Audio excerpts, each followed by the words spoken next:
그 수석 검사들은 다 퇴출시키는 이것이 바로 헌정농단이고 국정농단이고 추미애는 안전하게 집으로 돌아갈 수 없을 겁니다, 여러분. 이들이 대법원을 장악해서 온 나라를 파탄낸 문재인 정부의 이 정책에 대해서 거짓말하고 있는 문재인 정권의 인사들의 대국민 거짓말은 표현의 자유라고 하는 것이 대법원입니다, 여러분.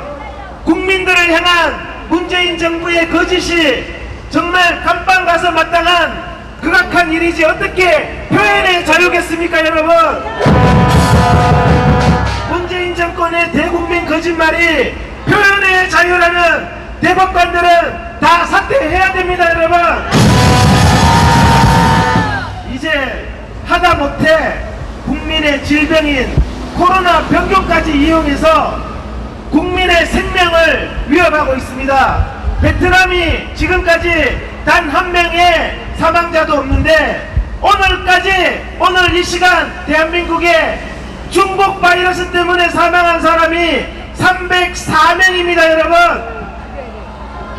이 304명이 어떤 숫자냐? 세월호로 사망했던 사람이 304명인데 코로나로 사망한 사람이 세월호 희생자에 단 한 명도 빠지지 않는 304명입니다, 여러분. 세월호로 박근혜 정부를 탄핵했던 문재인은 당장 사퇴해야 됩니다. 신중 사대주의로 이 대한민국 국민을 코로나로 사망케 한 문재인은 감옥에 가야 됩니다, 여러분. 그것도 부족했어. 이 코로나로 정치 집회의 자유를 막고 있습니다. 이 코로나 병균을 거짓으로 정치 집회의 자유를 2월달부터 막고 있는데 이것이야말로 국정농단이고 국민의 헌법상의 기본을 침해한 행위로서 정말 이 정권 이후에 전부 감옥에 넣어야 됩니다, 여러분. 제가 마무리를 하기 전에 서울시가 이번에 법원에다가 이 광화문 집회를 금지하는 이유가 중구하고 종로구가 가장 코로나 발생 환자가 많다고 했는데 서울시가 낸 자료에 보면은 중구와 이 종로구가 코로나 발생이 서울 시내에서 가장 낮습니다. 서울시 자료가 그렇습니다. 서초구의 집회의 자유를 보장하고 있는데 서초구가 서울시 자료에 따르면 코로나 발생 환자가 가장 높은 구입니다, 여러분. 이런 거짓을 하고 있는 겁니다.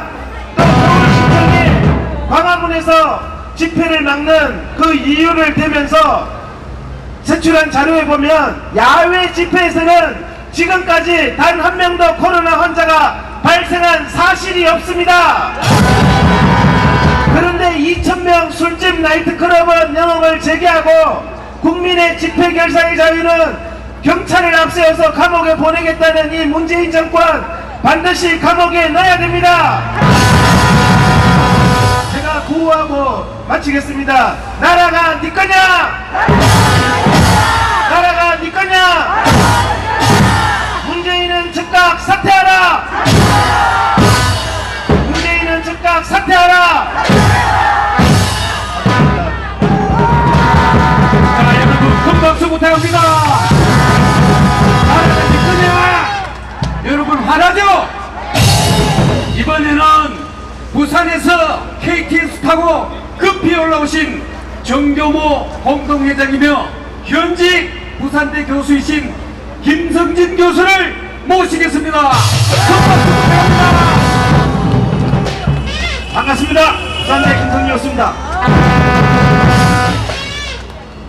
요즘에 교육이 문제입니다. 한자 교육을 제대로 받지 못하다 보니까 대통령이 클 대자하고 대신할 대자를 구분하지 못해서 대통령이 북한을 대신해서 나라를 다스리고 있습니다. 교통부는 교자를 잘못 이해해서 시장 경제를 완전히 교란시키고 있습니다. 벗으면 안 돼요. 법무부 장관은 힘쓰 있을 무자를 없을 무자로 잘못 알아서 대한민국의 법치주의를 완전히 무력화시키고 있습니다. 이 주 한 여자 때문에 대한민국이 완전히 요지정이 되었습니다. 요 세 사람을 앞에서 문축인이라고 합니다. 여러분들 김 중에 문축인 들어봤습니까?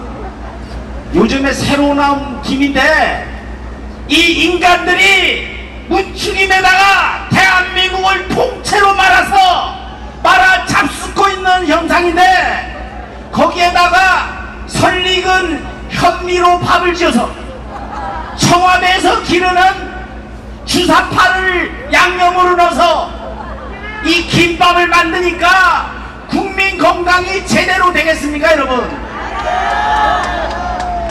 이런 참으로 나쁜 이 주 한 여자 때문에 대한민국의 통째로 무너지고 있는데 이 주 한 여자를 생각하면 중국의 3대 악녀가 생각이 납니다.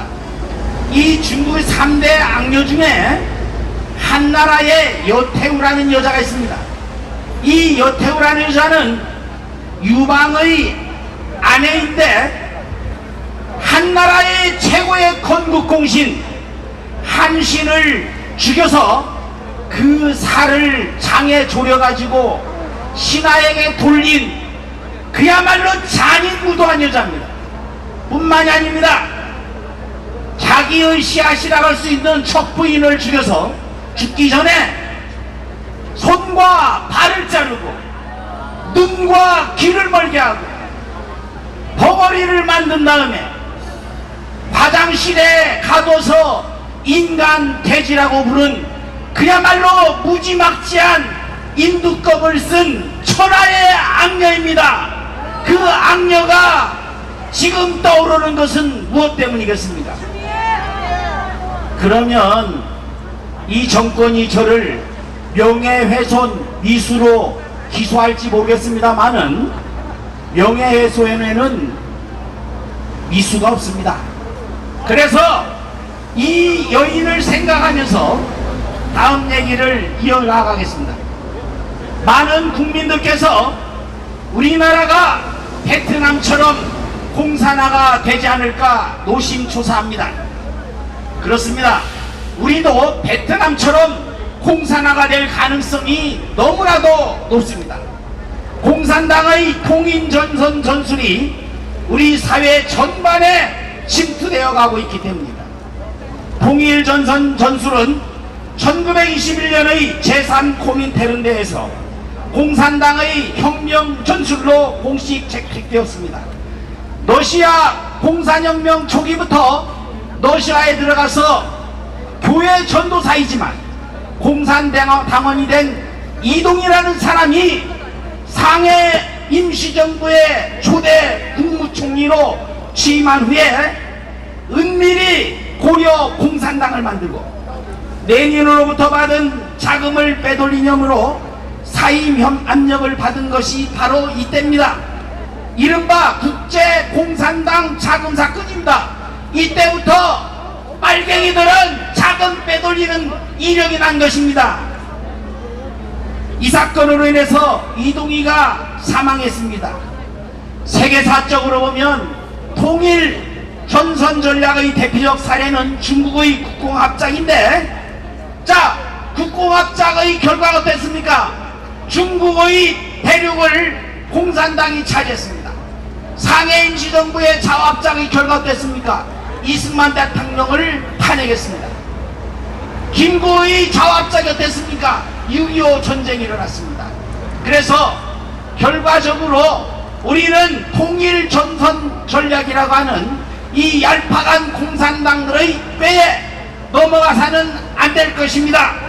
그래서 우리가 일제히 총궐기에서 청와대에 있는 저 인간들을 주사파를 제대로 몰아내고 이 나라를 바로 세워